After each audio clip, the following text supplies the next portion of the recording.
Welcome once again, my friends, and thank you for stopping by to listen to an old storyteller. Today we have a German tale, and the title of this story is The Magician's Pupil. There was once a peasant who had a son, whom, when of a proper age, his father apprenticed to a trade. But the boy, who had no inclination for work, always ran home again to his parents. At this the father was much troubled, not knowing what course to pursue.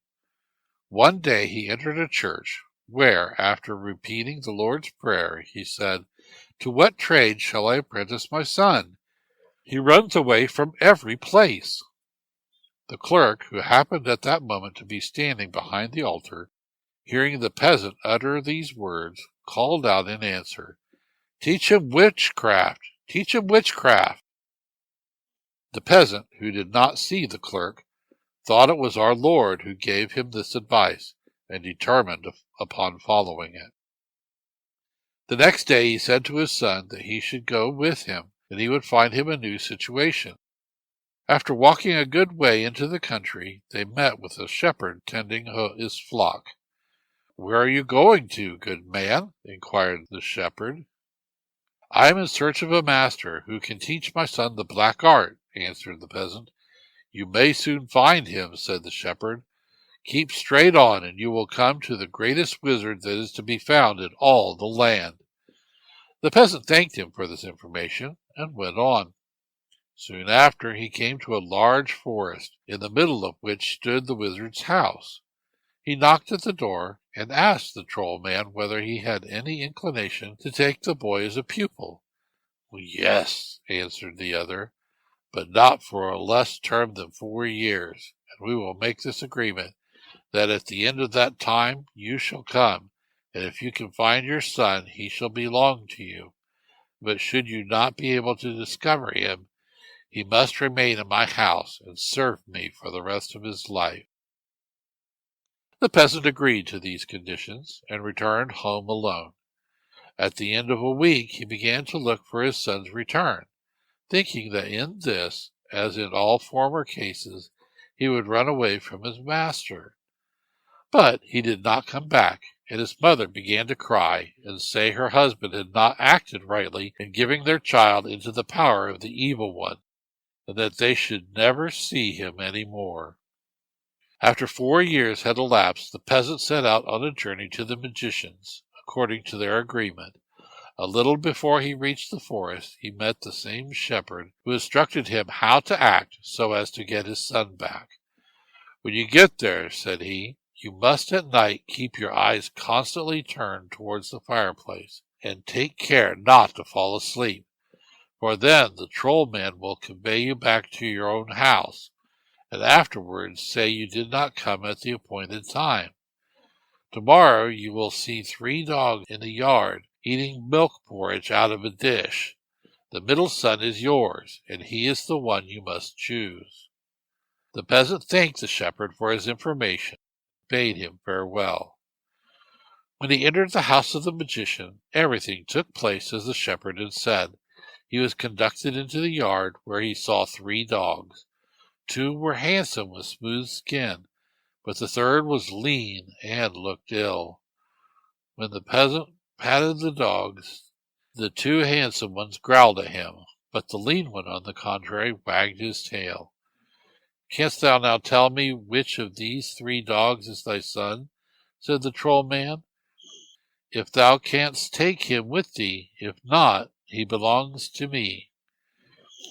"Well, then, I will choose the one that appears the most friendly," answered the peasant, "although he looks less handsome than the others." "That is a sensible choice," said the troll man. He knew what he was about who gave that advice. The peasant was then allowed to take his son home with him. So, putting a cord round his neck, he went his way, bewailing that his son was changed into a dog. "Oh, why are you bewailing so?" asked the shepherd, as he came out of the forest. "It appears to me you have not been so very unlucky." When he had gone a little way, the dog said to him, "Now you shall see that my learning has been of some use to me.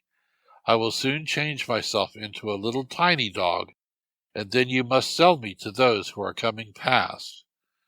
The dog did as he said, and became a beautiful little creature. Soon after, the carriage came rolling along with some great folk in it. Then they saw the beautiful little dog playing along the road, and heard that it was for sale. They bought it off the peasant for a considerable sum, and at the same moment the son changed his father into a hare, which he caused to run across the road, while he was taken up by those who had bought him. When they saw the hare, they sent the dog after it, and scarcely had they done so that both hare and dog ran into the wood and disappeared. Now the boy changed himself again, and this time both he and his father assumed human forms. The old man began cutting twigs, and his son helped him. When the people in the carriage missed the little dog, they got out to seek after it, and asked the old man and his son if they had seen anything of a little dog that had run away. The boy directed them further into the wood, and he and his father returned home and lived well on the money they had received by selling the dog. When all the money was spent, both father and son resolved upon going out again in search of adventure. "Now I will turn myself into a boar," said the youth, "and you must put a cord round my neck and take me to Horson's market for sale. But remember to throw the cord over my right ear at the moment you sell me, and then I shall be home again as soon as you." The peasant did as his son directed him and went to market, but he set so high a price on the boar that no one would buy it, so he continued standing in the market till the afternoon was far advanced. At length there came an old man who bought the boar of him. This was none other than the magician, who, angry that the father had got back his son, had never ceased seeking after them from the time they had left his house. When the peasant had sold his boar, he threw the cord over its right ear as the lad had told him, and in the same moment the animal vanished, and when he reached his own door again, saw his son sitting at the table. They now lived a pleasant, merry life until all the money was spent, and then again set out on fresh adventures. This time the son changed himself into a bull, first reminding his father to throw the rope over his right ear as soon as he was sold. At the market he met with the same old man, and soon came to an agreement with him about the price of the bull. While they were drinking a glass together in the ale-house, the father threw the rope over the bull's right horn, and when the magician went to fetch his purchase, it had vanished. And the peasant, upon reaching home again, found his son sitting by his mother at the table. The third time the lad turned himself into a horse, and the magician was again in the market and bought him. "Thou hast already tricked me twice," said he to the peasant. "It shall not happen again." Before he paid down the money, he hired a stable and fastened the horse in, so that it was impossible for the peasant to throw the rein over the animal's right ear. The old man, nevertheless, returned home, in the hope that this time he should find his son. But he was disappointed, for no lad was there. The magician, in the meantime, mounted the horse and rode off. He well knew whom he had bought, and determined that the boy should pay with his life the deception he had practiced upon him. He led the horse through swamps and pools, and galloped at a pace that, had he long continued it, he must have ridden the animal to death. But the horse was a hard trotter, and the magician being old, he at last found he had got his master, and was therefore obliged to ride home. When he arrived at his house, he put a magic bridle on the horse, and shut him in a dark stable without giving him anything either to eat or drink.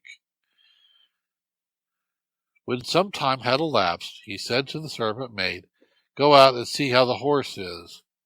When the girl came into the stable, the metamorphosed boy, who had been the girl's sweetheart when he was in the troll's house, began to moan piteously, and begged her to give him a pail of water. She did so, and on her return told her master that the horse was well.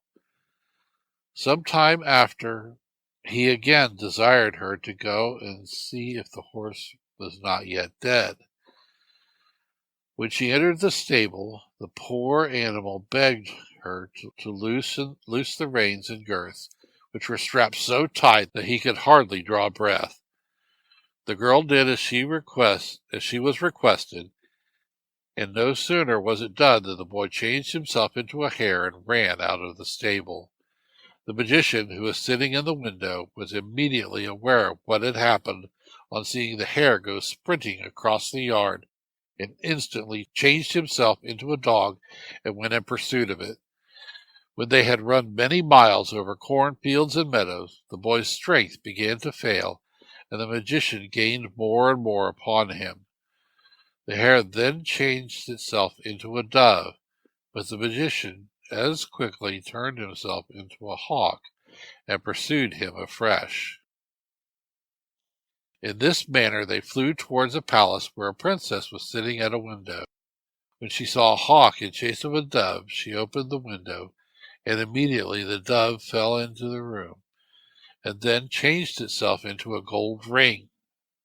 The magician now became a prince, and went into the apartment for the purpose of catching the dove.